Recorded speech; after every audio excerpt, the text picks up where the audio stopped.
Man, losing yourself to find God is a beautiful and remarkable thing. It's a lot of hard work, it's trials, it's tribulation, and ultimately, it's the most rewarding thing that you could possibly do. When Jesus put us as humans in the earth and he created all living things, he created us with an intention to live a life to glorify him, to live a life that is pleasing to him. And although sin entered the world and things ultimately began to be something that he had no intentions of, he still gave us an opportunity through Jesus Christ's atonement to be able to reside with him once again in heaven. Now, as I live my life, I often thought of this, and this was my pure motivation in order to grow a relationship with God, maintain a relationship with God, and live a life that is ultimately to be pleasing to Him. Came with a lot of ups and downs, ins and outs. I've made a lot of mistakes, still currently make mistakes. I've backtracked it. I've found myself going back to my old ways and having to regroup and fight through that. I'm talking about fighting through spiritual attacks, fight through the attacks of the enemy, fighting through the attacks of my own mind. It was just so much turmoil that I was being afflicted by and going through, whether it was me personally or whether it was opposition through obstacles or attacks physically, mentally, emotionally, spiritually. But through all in all, the obedience, the submission that I had to show to God in order to not only create this foundation, this relationship with him, but also maintain it. Now, to say that doing all of this was a walk in the park wouldn't be entirely the truth. Honestly, God met me and saw me when I was living the most sinfulest life you can possibly imagine. God sees us as his children, even though we are sinners, even though we are doing things that appease him, even though we're living a life that wouldn't be considerably fulfilling to him. But he sees us as we are, and he sees our imperfect self, and he works with us. God loves all of his creation. If he didn't love his creation, he would have wiped us out like he did with Noah. It would have been happened. But it's just the fact that he loved us so much that even though we live our sinful lives, he still gives us free will. He still gives us the opportunity to know of him, to learn of him, to love him. There's a lot of controversy with believers or Christians or people in religious groups that think that you have to come to Christ when you're fully put together. You have to come to Christ when you stop living in sin. No, a relationship ultimately takes time. It takes effort in order for it to be able to grow into something beautiful. So you being a sinner, Jesus sees you as a sinner, but he doesn't treat you as a sinner. Because essentially God views us all as his children. And of course, as we know, children disobey. Children are disobedient. But children are also able to be taught to do better, to know better, to learn. And I feel like we're put in these circumstances or these situations in our life where we have the opportunity to prove to God that, hey, I can follow you. I can take up my cross. I can go through these obstacles and these circumstances and this affliction and still choose you at the end of the day. Because ultimately, many people may claim to love God, but not very many people know how to prove that they love God, to show God that they love him. Because they think that as long as they have the belief of, oh, as long as I believe that there's a God, then that's all I need and that's all that suffices. But no, like, do you know how insulting that is? That a God who created this world for us, who created existence, who created human inhabitants, who gave us life.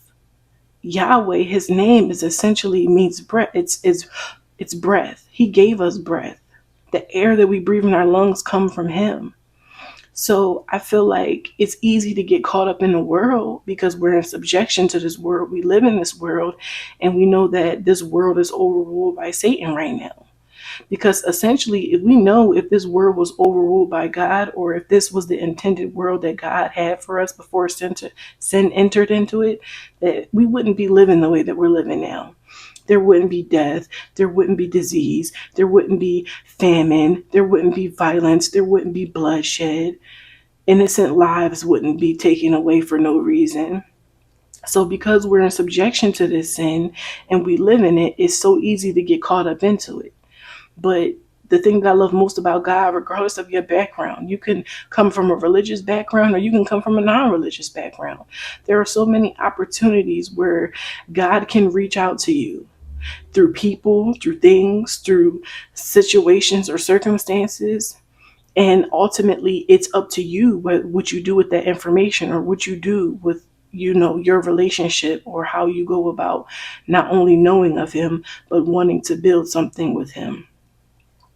For me personally, if I grew up in a religious background and then I was separated from religion because a lot of bad things happened, and the amount of the years that I spent out in the world actively, I just wasn't fulfilled. I wasn't happy. I was stressed. I was anxiety driven. It was just, you know, affliction after affliction. And I just always had this longing. I knew that I never understood in school about evolution, how we originated from animals. Like things just didn't correlate with me and it didn't make sense. And it wouldn't have made sense to me even later down the line. It's like me, how can I come from a religious background but then don't have a personal relationship with God? To strictly only have a relationship out of obedience, to say, okay, well, I have this relationship with God because it's forced on me, because people are telling me that this is what I need to do, this is what I need to say, this is how I need to act, this is how I need to dress in order to have a relationship with God. But God meets us where we're at. And when we truly step out of that bubble, regardless of hurt, regardless of things that people might have done to us, and we try to seek him and he encounters us, we hold on to that and then we deepen the relationship and the connection. And as any relationship in life, it takes time, it takes effort, and it takes energy. As much as I know now, I'm so grateful for the obedience that I've shown, for the discipline that I've shown, for the submission that I have given in order to get where I'm at now. I wouldn't trade it for the world. It came with a lot of turmoil, a lot of affliction, a lot of things essentially trying to attack and hinder me from getting where I am now. But all of it was worth it. And not once did I ever blame God for any of these unfortunate circumstances. Because again, once you start to understand how God moves and how he operates and how things have to be the way they are, you earn more of appreciation for him and for how and why things are the way that they are. Trust me, it's not an easy road to take. And that's why God said many people will know of it, but very few will actually be able to walk this road because it's not something that's very easy. But I promise you, when you stick to it, when you know of God and you just submit to him fully, when I say you will reap spiritually and you will reap in the end, that's the goal. Like, it's so easy to get caught up in this world and lose sight of what it's really for, what our lives are really for. We're here to live in this world that's in objection to God, but to glorify him in it, to let him know that no matter what the environment is, even if I'm in an environment with people who hate you, I can still love you. I can still influence and uplift other people to love you. Because ultimately, without you, there would be no life. And my walk with God took years. When I tell you it took years for me to get where I am, it was an up and down battle. It was an everyday fight. So it's not going to come easy. And honestly, I don't know. It could come easy to you, but endurance is the key. And opposition is the blessing. Never look at opposition as something bad. Look at opposition as something good. Because ultimately, it's chances or opportunity to prove your love for God, to prove your faith. If you're just in situations where nothing ever happens to you and you say, oh, I love God, do you really love God?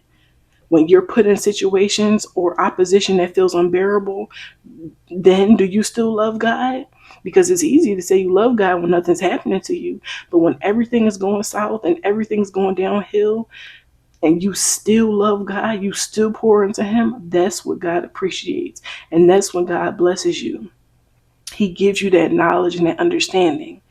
Now, As me, as as far in the walk that I am with God, like I said, I backtracked it multiple times. I've went back into sin sometimes, but it was a fight. And each time, God didn't turn away from me, but He pulled me closer. And each time, it got so depth to the point where it was like, I don't want to do anything to hurt Him. I don't want to do anything to jeopardize my relationship with the one that I love. Like, my love for Him grew so much that I made sure my actions were pleasing to Him. The way I presented myself, the way I dressed, the way I talked, the way that I presented myself in the world as a true reflection of Christ. And when you get to that point, and God reveals to you, you gain so much knowledge and understanding of how He operates and why He does the things that He does. And all of that is earned. You have to earn that, because essentially He can't just give it to everybody. Once you earn that and you put yourself in that position, man, when I tell you, it is the best position you will ever possibly want to be in. The internal peace. And then when you leave your life here on earth, the fact that you will probably get a chance to be able to reside with Him again. And just the fact that just even thinking that when my judgment comes to pass, I want God to look at my life and say, I'm proud of you and I am pleased with you. And that's all that matters. That's the end goal. So guys, just take the time out to stay rooted. Take the time out to do what you have to do with in order to know God, to grow a relationship with Him and to maintain it and to further excel your relationship with Him. Because everything that I know now, I've had times where it's like I'm looking at people in the world and I'm like, man, there was a time where I used to be like them, who thought that all I needed to do was say that I knew God or claim that I knew God, and that was it. That sufficed. But no, it was the desire to keep wanting to grow closer and closer and actually putting in actions behind that desire to get me where I am today. And I still reflect on it sometimes and I think like, man, I kind of feel like, if I just still was in that era of my life, then, it wouldn't be so much as much responsibility as it is now. And I would be able to get away with a lot more things. But now that I'm in this position, it's like, no, Ka-Meir, you know better. When you know better, you do better. So it's just like, I don't want to jeopardize God. And even though there are things that I'm still struggling on, again, we're human. We're not designed to be perfect. We initially was designed, but we know that that's out the window. But yeah, guys, I'm telling you, it's all love and peace over here. It may come with some solitude too, because when you get to this road, God will open your eyes that, let's just say, you very few will be with you once you understand and grasp the concept that your family and who you were born into, your friends, are a reflection of you. Family don't mean anything. The family you were born in don't mean anything. The ones that you have loyalty that mean something to you are the same ones with the same walk with Christ that you're in. That's your family. That's your brother, your sister, your uncle, whatever it is. And Jesus tells us that countless times in the Bible when they say, your parents are waiting for you. And He's like, who? My parents are the ones that's walking with me right now. My disciples, these are my parents. These are my brothers, my sisters, my uncles, my aunts, whatever the case may be. And that's also another thing that I had to learn too, that, isolation, or not even isolation, just solitude is a blessing. It's peaceful. So that's all I have for you guys. I love you, and I will see you in the next one. Bye. Hey guys, if you liked this video, please leave a like, comment, and subscribe.